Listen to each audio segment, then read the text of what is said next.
Many people in this country are outraged over the death of another black man who had interactions with police officers. This time, protesters are calling for justice for George Floyd, who died after being detained by 4 now former Minneapolis police officers last week.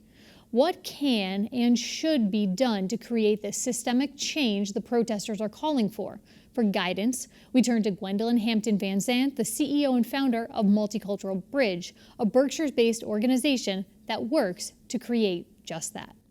I'm framing them as uprisings for me because it is really important that people are able to express themselves around what isn't new this time. It's just there's a visceral reaction because we're in the middle of a pandemic and people have been isolated in their homes.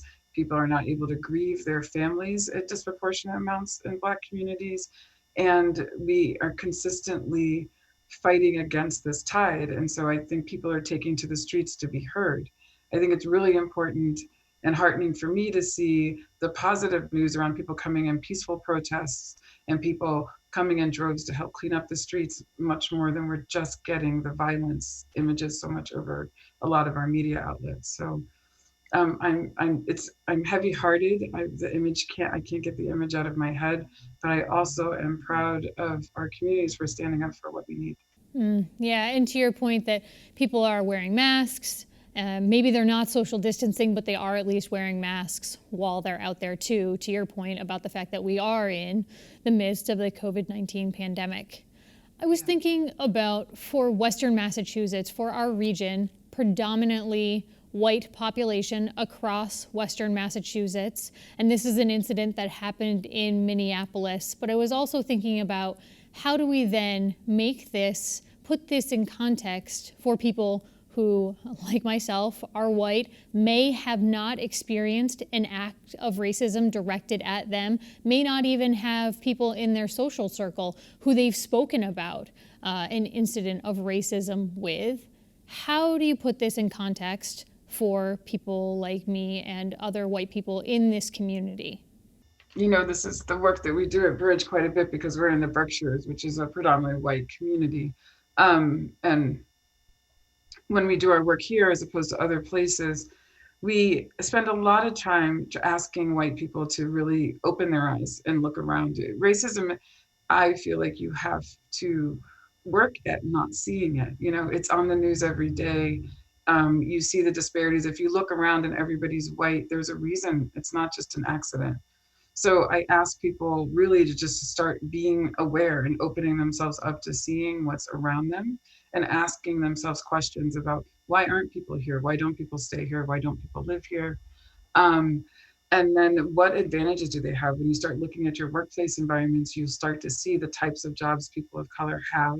And so I ask people to begin to start just waking up. You know, I hate that phrase really, but becoming aware and leaning into a consciousness to look around them. Because that's the only way that it's actually going to make sense to you. I could talk to you all day long and give you words and terms, but until you start really digging in to look around and see the world as it really is, it's hard.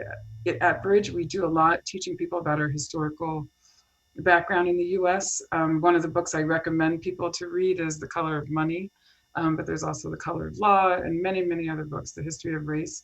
But to really understand that our country and its history has always been tied in with a racialized identity. And race is at the foundation of our country. Other countries that we know to have been violent and hostile towards certain groups came to study our racialized policy. And we haven't really accepted that history ourselves in this country, and we haven't been taught that history. And so it is so hard for white people that have been able to move through channels that have been set up for them, that offer them privileges and access. It's been hard for them to make the commitment to learn those things. And that's what I say to white people. It's not, I can't really offer words that convince people right now that this is making a lot of sense. But once you begin to do the inventory yourself of what you know, who's around you, who works with you, who makes all the decisions about where resources go in a community, then you'll really understand what these uprisings are about. A friend pointed me in the direction of an opinion piece that I read back in 2019, but I think it's relevant as today as well. And I want to quote a piece of it. It's from the Boston Globe, and it says, "With rights and justice on the line, it's not enough to be an ally. We need accomplices. Do you think that that approach will bring change? Yes, that's what we, Bridge, we do workplace training, and with the revenue from that, we support community organizing, racial justice organizing, immigrant advocacy, working with high needs families. And we are asking for as many people to consider being accomplices. And again, I think given our last question, many people may not understand that distinction. And so we talk about allies being people that are willing to stand alongside you, that are willing to witness and testify and affirm your experience. And that's important because oftentimes that gets denied and that adds to health disparities and isolation for people of color.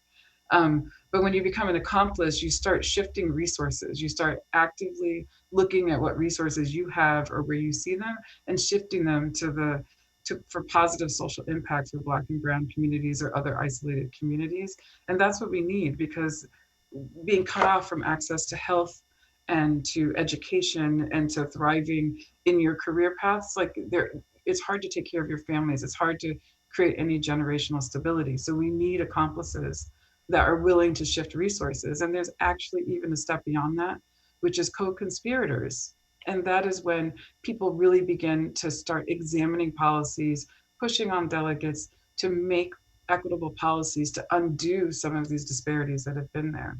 And I really do believe that's the only way.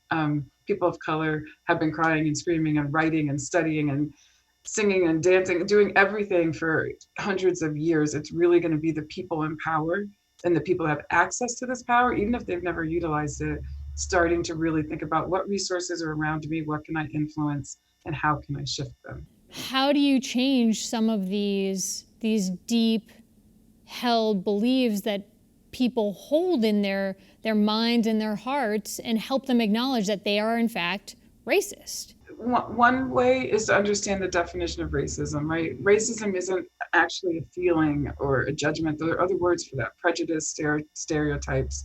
Racism is about structures. It's about power, privilege, right? Power and privilege and prejudice all combined. So when people begin to understand, I'm not calling out your character as an individual, I'm saying there are structures that have created divide, right? And we're not actually making a decision to be divided as white and Black. It's been made for us. And that, when people can understand that we're all a part of this, we're actually all victims to it. Some of us benefit more than others, but we all are suffering. You can see that right now.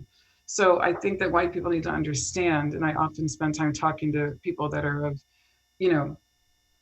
lower economic backgrounds and also white, that this isn't about either or. It's not that we're taking something from you to have rights and for Black communities to thrive. And we've been sold that bill of goods and literally brainwashed, right? That there isn't either or.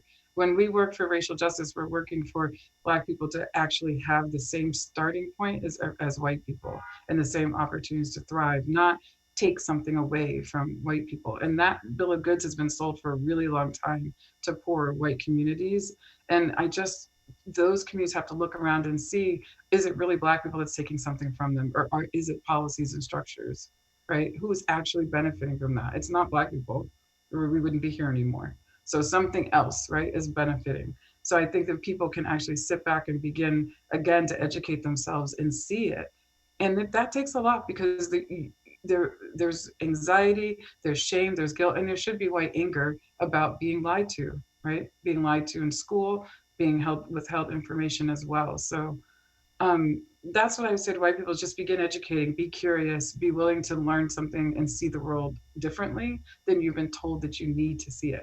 And I think that there are white people that know this and are still protecting their own survival and their own people. But I have been so far affirmed that more white people than not have been socialized to not know these things. And it takes courage and it takes humanity, like the human heart, to be able to really lean in and shift their perspective, right, and their reality. You mentioned suffering, you mentioned anger, you mentioned the need for compassion to be able to shift this. Yeah. But what do you do with that feeling of suffering, that feeling of anger? What would you suggest people do with that right now that could help them create some change? there's so many different levels, and we use the systemic analysis, right? So there's the internal part of educating yourself, right? Educating yourself and your family. And then there's the interpersonal part. You begin developing relationships so you see the other as human beings, right? The same needs and wants and desires that you have. And then when you get to the cultural piece, start asking questions and start undoing these norms that are set in white culture, and they're set to preserve a norm that doesn't reflect our any community and doesn't reflect human beings, right? Start doing that, and then we get to that work of the accomplice, right? Start undoing systems that hold people back, that hold people out, that keep a status quo. And there's so many levels. It's whether it's going to your delegates, whether it's working on your school committee, whether it's working on your it, just start somewhere, right? Your police department, you can go anywhere and begin to start asking questions about policies, saying this is what our community needs. And one of the most important things is to align with communities that have been marginalized and ask them what they need and work alongside, because they know the best what they need. So a lot of times white people can get this fire burnt up in them to help, and they just go do, and they haven't checked in with communities that have been taking care of themselves throughout all this for a long time. So it's really important to align yourself with organizations that serve these groups, that are trusted, with people that represent these communities, and ask what they need and see what resources you have to offer, and offer them.